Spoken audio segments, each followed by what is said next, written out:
What's going on, family? How y'all doing? Robert Green Jr. and Search Me Foundation and SearchMeFoundation.org and Search Me Foundation LLC.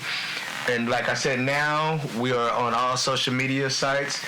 You can pull us up on YouTube for the videos at Robert Green Jr. You can go to the website for all the links at SearchMeFoundation.org. And today I am very excited. I got a good friend of mine. I call him Big Brother Tom. How you doing, Tom? You doing all right? I'm good, Rob. How you doing? I'm doing well. Thank you for your service and everything you've done. Thank you. All right. Today's episode is going to be the importance of protecting your home. You know, you have to have somebody that's been through a lot and knows a lot, and that's Tom. Conversations with Tom are very, very, very, very good and stuff that feed into me. So Tom always teaches me you want to protect what's yours. I want Tom to... Just a little background about yourself, Tom. I was served in the Marine Corps from 1987 to 1999. I was in the infantry. I was stationed in Hawaii, California, 29 Palms. Went to Japan 4 times, so I basically spent a total of 2 years in Japan. And did combat deployments to the Gulf and to Somalia as well. So, and then I've been living in Southeast Texas ever since I got out. I've known you for the last 10, 15 years. Okay. Protecting your home, and how important do you feel it is to have fire protection at your home? Very important because police response times are slow. Mm-hmm. A lot of people don't trust the police department to come to their home. Mm-hmm. Especially people of color. Mm-hmm. I can kind of understand. That it's not always been the best relationship. Mm-hmm. Spent a lot of highlight on that in the media lately, and people can get into however they wanted to look at those interactions and how they go. That could be a different conversation, but you really need to. It's self-reliance. You have to be self-reliant, mm-hmm. and and that's the key. You have to be self-reliant. It's something as simple as if you've never fired a gun before, get together with someone who knows something about firearms, who's been around them their whole lives, and can show you how to safely operate a firearm, what would be best for you. Mm-hmm. It's just not one of those things where someone goes and buys you a gun and says, here's you a gun and here's you some ammo, good luck. No, you want to go to the gun store. You want to find out what's comfortable for you in your hand. Make sure you can operate the slide on it if it's a semi-automatic pistol. Make sure the grip's not too big for your hand, stuff like that. For me, I think a shotgun's the best thing for home defense because, some of these pistol cartridges are real high power. They have a lot of energy behind them. They're not just going to go through your wall, but they're going to go through your neighbor's walls as well. So, for me, I think a shotgun's one of the best things for home defense, but not everybody, can handle a shotgun. You have some pretty petite females. Some people just aren't comfortable with them because of the size of them. They're not used to moving around with them. Mm-hmm. And then that's where it comes into, you have to train with it. You have to practice with it. It's not necessarily that you have to go to the range because right now, ammo is so hard to find. Mm-hmm. You can practice with that weapon without any ammo. It's just as simple of getting out there, moving, going through the motions of doing it, shooting, simulating firing, loading the rounds, and things of that nature. Mm-hmm. And a lot of people may feel a little silly doing that, but you're in your own home, and it's one of those things that needs to be done. I was doing a little bit of research for this because I'm not someone who just hears something and retains it. I have to look at it, study it. Over the last year, since March of 2020 of last year, there's been over 46 million background checks done for firearms. So people are getting out. And there's been a 60% increase in the black population, first-time firearm buyers, mm-hmm. which I think is good because, you need to be able to protect yourself. Mm-hmm. I was watching this one video the other day with this woman. She was a young black lady. She said that she considered herself a tree-hugging hippie, mm-hmm. but she wanted to get a firearm because she's been seeing all these problems that, people want to defund police, and when you do that, then who are you going to call when somebody's trying to break into your house? No, like you just said, self-reliance. It comes back. Uh-huh. It's not an easy thing to shoot somebody and kill somebody, but when it comes down to you or them, it's got to be them. Mm-hmm. And that's the way it is. I did like I said, I've been watching a lot of stuff, about the Second Amendment. The current president and the current people in power wanting to get rid of it or limit it. And, they say that it was for everybody to present and come up with these militias. And they think that the government feels that a militia is something that they control and organize. But if you look at the definition that the Founding Fathers had, the militia is something that is started by the citizens, controlled by the citizens. The Second Amendment doesn't give us the right to keep arms and bear arms. It guarantees our right. In other words, you're born with that right. When you were born, you have that right. Now, obviously, you can't walk around as a 4-year-old with a loaded rifle. But once you come of age, which in this country is 18 for a rifle, right? A rifle or a shotgun, primarily a shotgun, and then 21 for a handgun. That's your right, as long as you haven't committed any crimes that would exclude you from ownership. And I feel it's very important for people to go out and get training. Not everybody wants to go into the military, and I understand that, because it's not the easiest of things to do. But it still shouldn't preclude you from getting familiar with weapons. They're a lot of fun to shoot too. The problem is right now the supply of ammo is way down. And it's primarily because you've got 46 million new gun owners over the last year. And so you've got the buying guns that weren't in the system before. Plus, with all the issues that took place last year, from the riots that started last year to the pandemic. So not only do you have this massive increase in demand, you've got all these people that have been out of work, sick, can't go to work, so they can't produce the ammunition. They can't produce the parts that make the ammunition, nor can they produce the firearms. So I've been noticing that more and more ammo is becoming available. The prices are starting to come down. And they're about halfway between the high of earlier this year and the price for last year. I'd say, my youngest son, perfect example, he went and we were looking at some ammo. I bought him 100 rounds of this ammo 2 years ago for Christmas for $100. That's 100 rounds for $100. A box of 20 was going for $75, just to give you an example. And that's, still people are trying to buy what they can when they can. And, it's not just enough to have the firearm, you have to have the ammunition as well. Talking about people being self-reliant. I found this thing. I didn't know anything about this. You may have heard about it. But after the Civil War in Arkansas, the governor authorized the black militia to hunt down and kill the KKK.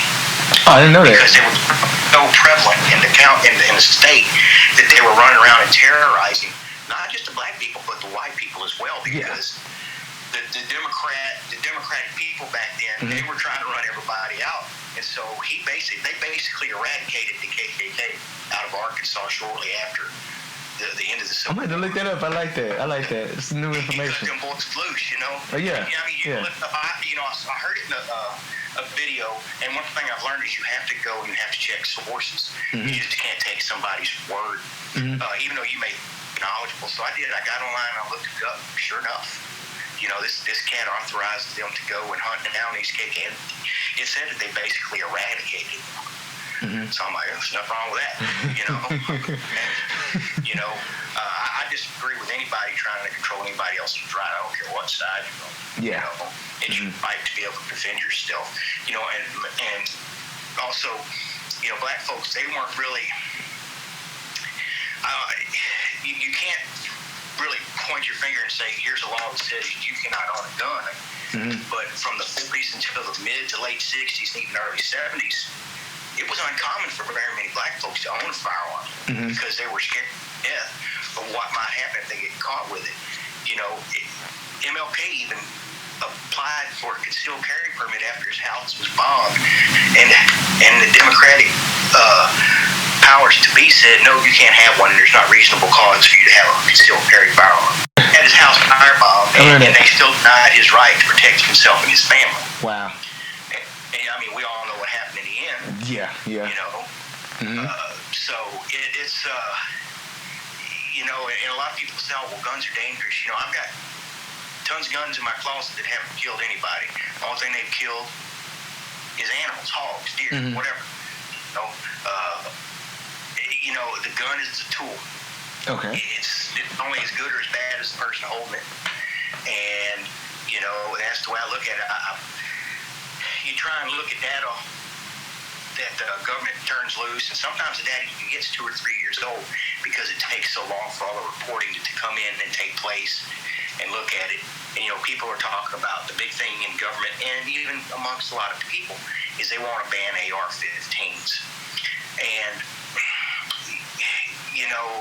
I totally disagree with that. It's the most popular rifle, easy to operate. It doesn't have a lot of recoil. And I was looking, and in 2017, 6 and 10 out of all the gun deaths reported, 6 out of 10 were suicides. And then I looked around and I said, okay, well, how many deaths were caused by rifles in 2017? 374 deaths were caused by rifle in 2017. And out of those, the majority of them were suicides.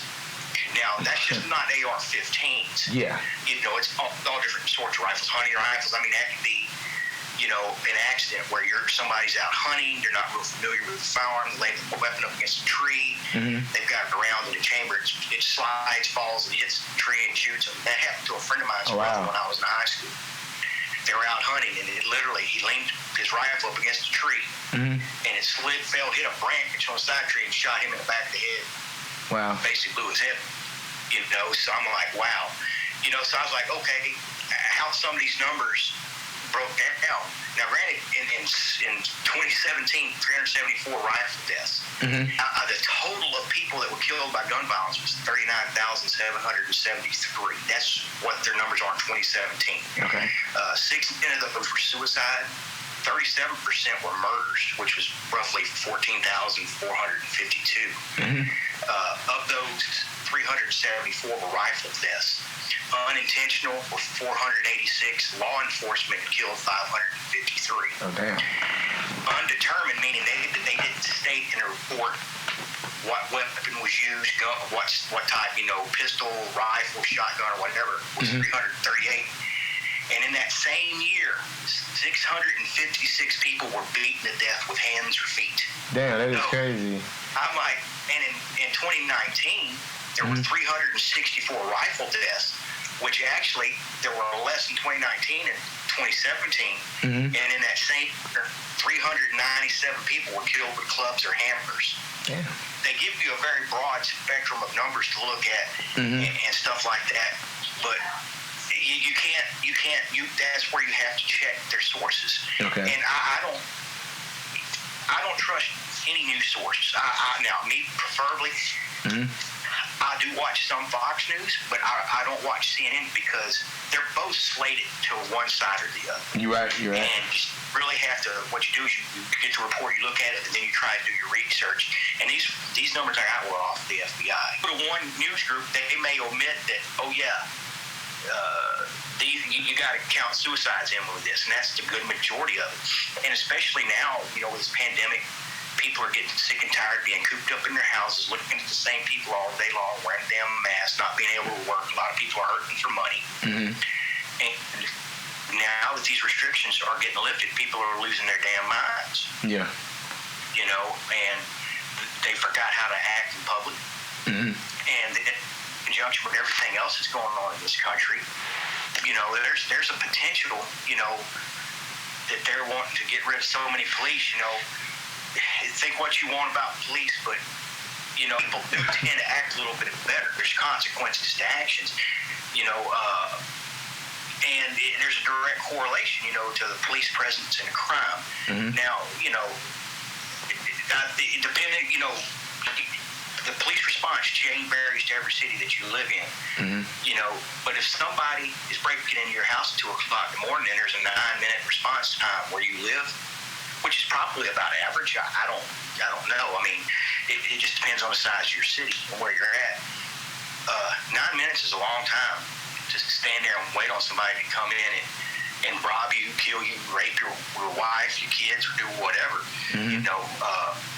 You have to be able to defend yourself and defend your home. Now, I don't recommend going out and chasing people, but be able to protect your home. And that comes with things like, when you buy a firearm for protection in your house, just don't buy the gun. that you can put a light on so that you can see inside your house. Okay. Something that's very bright is going to blind whoever is there, because the both of you are going to be running around in the dark. Mm-hmm. And when somebody comes around a corner, you can throw this super bright yeah. blast somebody. You know, and be familiar with your house. Get used to, you know, make sure your weapons are unloaded. Walk around in your house at night and check and see, you know, because you can see in dark corners. You can tell the difference in shadows and dark corners and stuff like that. And learn your blind spots in your house and learn, you know, the best place to do. And it's good to also, like, you have kids, you know. What do you do if something happens? Where do you go? How do you hide? What are you going to do? And teach them. And that way, go sideways. You already have a plan in place.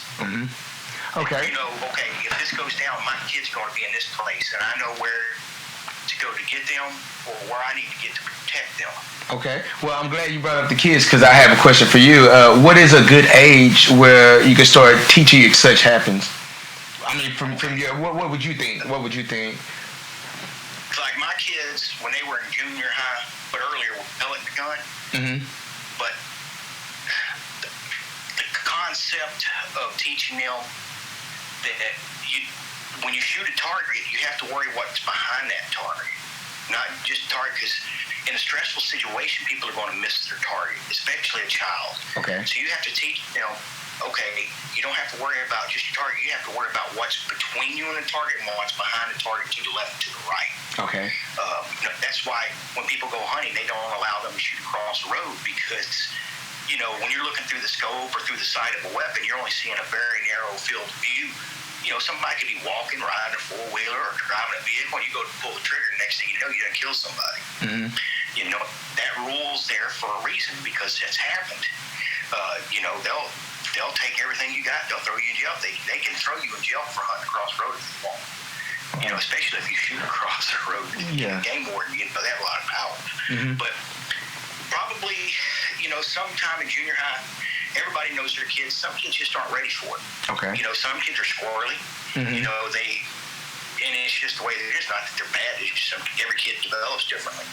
And then you start them out with something simple, maybe a pellet gun. Even you can start them out with a pellet gun in elementary school. Get them out there practicing, teach them you know, the firearm safety rules, you know, and those are easy. You can look those up online, and they apply to everybody and every weapon. And then when they get into junior high in Texas, you have to anybody born after 1971 or 72 to be able to get a hunting license or to hunt in the state, you have to have attended a hunter safety course. And that basically teaches you the firearm safety rules, the basics of hunting, how to, you know, not necessarily how to harvest the animal, but it teaches you ethical hunting and things of that nature. And you can get a hunting license without having it, but once you attend the course, that's turned in. Whenever you get your license, it's on your license itself that you attended it. Me, because I'm a fat old bastard, I don't have to worry about that. I didn't have to, but both my kids did. And it's something that's very good. Even if you don't ever intend on hunting, I think it's some schools teach that. Here where I live, they teach, they had that class. They would teach it, and I think they do it on the weekends now. But they may even do it during school year. I'm not sure. My kid's been out of school for a while. But you start them out with a pellet gun or something like that. You can get them in the backyard. And what I did is we had a little .22 rifle. I'd get them out in the backyard, and I got some real some little .22. They come in different not calibers, but different bullet weights. And I got some of these bullets, and you can see the bullet as it comes out of the barrel. That's how slow it's traveling. And I got one of those old Gatorade powder cans, and I set it in the corner, and I put a shovel behind it. And that's what they did. They just shot only at that. And you have to stand over them and teach them. And anytime they do something wrong, you have to get on. But there's nothing wrong with teaching them at that. You start them out with that rifle, then you can start with like a .22 pistol, something that's easy for them to control. Going back. Hurt them and everything like that. Yeah. And you can confidence there, and confidence is several different things. Confidence that they can handle it safely, that it's not going to hurt them as long as they respect it. I think that's the key thing is there's respecting it, paying attention to what you're doing. You don't wave the thing all around. Even though everybody knows it's empty, you still don't wave a firearm around. You keep your finger off the trigger. When you're walking through the woods, you either keep the barrel up or point it down at the ground. You don't walk when you're hunting through the woods or going to your deer stand or whatever, with a round in the chamber. Now, if you're going on a walking hunt, yeah. But then the same thing is keep it on safe. Even when you run gun drills and you're transitioning from like one target to another, you still got to put it on safe, because that way, if you're moving, now if you're standing in one spot, you don't have to, but if you're moving from target to target, walking, which is harder to find range to do that at nowadays, put your weapon on safe. It's just a lot of common sense stuff, but to kids, common sense doesn't always come into play when they're young. You're like, these kids sit there and play video games all day without eating if you let them.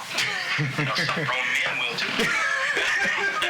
I'm glad we know what to do, man. You teach them for the firearm, and you let them see what it can do. Something as simple as sitting a big piece of fruit like a cantaloupe or a watermelon out there and shooting it, showing them, okay, that stuff, like a cantaloupe or watermelon, closely resembles the brain tissue of a human. It's not exact, but it's close. And you let them see what that bullet will do to that. And you show them, now a young kid, they're just going to think, oh, that's cool or whatever, but they get a little bit older, they're going to understand it. This will kill you. This will kill anybody, if you don't pay attention. And as they get older, they'll learn it. I see stuff all the time where kids 11, 12 years old have shot robbers trying to break into their house because these kids have grown up with guns all their lives. Now, I'm not a fan of giving a kid a gun and leaving it in their room. When my kids were young, I kept all the firearms in my room, and they weren't allowed to get it unless I was with them or their mother. But she can shoot, but she just never really participated in that aspect of it. But that's the big thing, is to teach them the respect, how to handle it properly and safely. And I think it really depends on your kids. You know your kids better than I do, or anybody else. And if they can be serious. Now, some kids can't be serious until they're in their late teens. That's just the way it is. And so I think that's really, up to the individual to decide on that. But I think it is very necessary to teach them, and to have a plan to where you're not trying to shoot out at them in the house and everything's going sideways. Hey, go do this, go do that. It's just a simple plan. It doesn't have to be extreme. Hey, if this happens, I want you to go here and hide. Don't say a word. Grab your phone, dial 911. Don't even talk. Just dial 911. Because they're going to send the cops. I think. And so that's the biggest thing, is to have a plan. Train with them, work with them, and there's nothing wrong with it. Just being safe, being respectful, and to teach them, hey, look, when you get around your friends and they have a gun, leave. And find an adult and tell them, because even though you may have taught your child how to safely handle weapons, one of the biggest things is to teach them, okay, how do you know if this weapon's empty? Teach them how to do that. Well, your child may know how to do that, to where every time when I pick up a firearm, the first thing I do is I make sure it's completely empty of ammunition. Even though it's in a gun store and I know beyond a shadow of a doubt that it is, I still check. It doesn't matter if it's a rifle or a pistol, I always check. Anytime my friends hand me their weapons or I hand me theirs, I check it before I hand it to them. And sometimes they'll check it after I hand it to them. I'm perfectly good with that. That's the way it should be. But kids, most of them, they see a gun and they want to point it. I'll give you a perfect story. When I was living in Virginia, I was in the Marines. I was getting ready to get out. These two knucklehead kids lived the house over. They were teenagers, and they got up there and they had this 32 revolver. And they were playing like Russian roulette. They thought it was empty. Kid put the gun right here underneath his chin. Pow, it went off. I had left to tie my oldest son to bed. I had to just walk from one house to the next. When I walked back out to go see my neighbors, next thing you know, there's a bunch of cops there in the ambulance. I'm like, what the hell happened? I just left. Come to find out, that's what had happened. Those people didn't allow firearms in their house. They were hippies from the 60s. They didn't believe in guns. So therein lies part of the problem. Their child did not know or understand the danger and how to properly check a weapon. So he shot himself. It didn't kill him. What had happened is that bullet traveled up through his mouth, up the roof, through the nasal passage, and I could see that bullet lodged in his forehead. Oh, wow. And he was downstairs, holding the towel underneath his mouth because all the blood pouring out. And that's teenagers. I mean, these are 16, 17-year-old boys that did this stuff. Just imagine, 9, 10-year-old, they've done the same thing. Mm-hmm. So, that's a perfect example there of it doesn't matter how old the kid is, they can still do stupid stuff. Good kid, it doesn't matter how strict you've been on, they can still do something screwy like that. Mm-hmm. And then come to find out that gun, he bought it from somebody that didn't have serial numbers on it. Oh, wow. So, it's just, there's a lot of responsibility, but it's not like something like, oh my God, what do I do now? I've got a gun. Just get some training, find a friend of yours that knows how to handle firearms, has been around firearms, preferably somebody maybe that was in the military that's, familiar. I got you. Military is very familiar. Yeah. Because you got some people that once they graduate boot camp, they don't ever touch another firearm. So if you get somebody that was in the infantry, did combat arms or something like that, special operations, those are the people that you want to seek out. But most of these ranges nowadays, you can go there and tell them, hey, look, man, I want a firearm, but I've never handled one, shot one, and they can help you. They can train you. They can show you how to do things. They can hook you up with instructors. Mm-hmm. Now, obviously, you'll have to pay for those, but it's a safety aspect of it, and there's nothing wrong with that. They're not going to charge you an astronomical fee to teach you how to safely handle a firearm. Mm-hmm. And I think it's important, for people to do that, because like I said, you can't, what Ronald Reagan said. The scariest phrase is, I'm from the government and I'm here to help. Yeah. I got you. All right. So self-reliance and educating, and, protecting and learning your home. So it's safe to say that, right? I know you got things to do with that beautiful grandbaby of yours. Thank you so much for coming out and taking time out your busy day and speaking out to the masses and letting us know.